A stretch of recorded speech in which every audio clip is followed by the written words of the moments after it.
민선 8기 경남도정이 임기 반바퀴를 돌았습니다. 박원수 경남도지사가 취임 2주년을 맞아 후반기 도정 방향을 발표했는데요. 네, 어떤 내용이 오갔는지 보도국 김수정 기자 연결해서 들어보겠습니다. 김 기자, 먼저 지난 2년을 되짚어볼까요?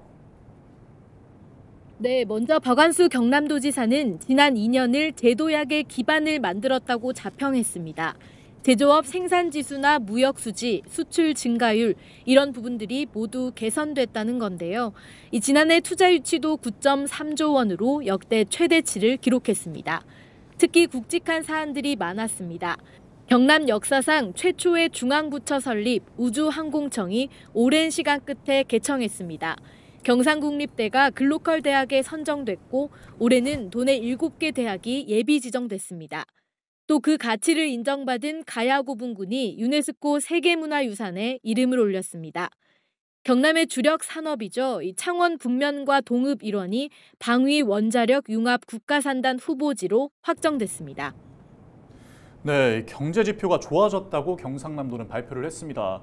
그런데 현실에서는 도민들의 목소리가 그렇게 많이 반영되진 않았다고 하는데 좀 어떻습니까? 네, 그렇습니다. 경남의 경제 관련 정책은 대체로 주력 산업에 집중돼 있습니다. 그래서 도민들의 생활이나 생계와 관련된 경제 활동, 그러니까 민생 경제는 소홀한 것 아니냐는 우려가 있습니다. 얼마 전 경남의 최대 도시인 창원시의 지역 경제와 관련한 특집 뉴스 전해드렸습니다. 경제 전반의 어려움, 자영업의 몰락, 물론 경남만의 문제는 아닙니다. 지난해 통계청 자료를 보면 경남은 전국 17개 시도 가운데 청년 인구 유출이 가장 심각한 곳으로 꼽혔습니다. 인구 소멸의 위기 속에 청년이 사라지고 기업은 휘청거리고 게다가 지역 상권의 침체까지 연결되는 악순환이 계속해서 반복되고 있는 겁니다. 후반기 도정 방향이 도민 행복 시대라고 하는데 보다 더 세밀하게 들여다볼 필요가 있어 보입니다. 자영업자에 대해 한정돼 가지고 해결할 수 있는 문제는 아닌 것 같고요. 경제 전반이라든지 내수 전반이라든지 또 이 창업을 소상공인이나 자영업을 창업을 하려고 하는 사람들 전반에 대한 그런 문제가 어느 정도 해결돼야 이게 해결이 되지 않겠나 하는 생각을 하고 있기 때문에.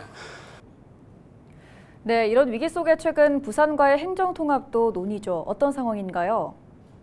네, 과거 있었던 부산과 울산 경남의 메가시티나 행정통합, 이 모두 이름만 다를 뿐 수도권 1극 체제에 대응한다는 취지는 같습니다. 박 지사는 없는 집에 식구가 많으면 더 어렵다라고 비유하기도 했는데요. 통합 창원시의 상황을 예로 들면서 행정통합에 맞는 위상과 권한이 꼭 필요하다고 강조했습니다. 만약에 광역자치단체 간의 통합이 처음으로 이루어지면 대한민국에서 그 광역자치단체, 통합된 자치단체에 대해서는 정말 지방정부의 수준에 준하는 그런 권한과 재정적인 지원이 있대야 된다. 행정통합에 대한 용역 결과는 오는 9월쯤 발표됩니다. 이후 보다 제대로 된 그림이 그려질 것으로 보입니다.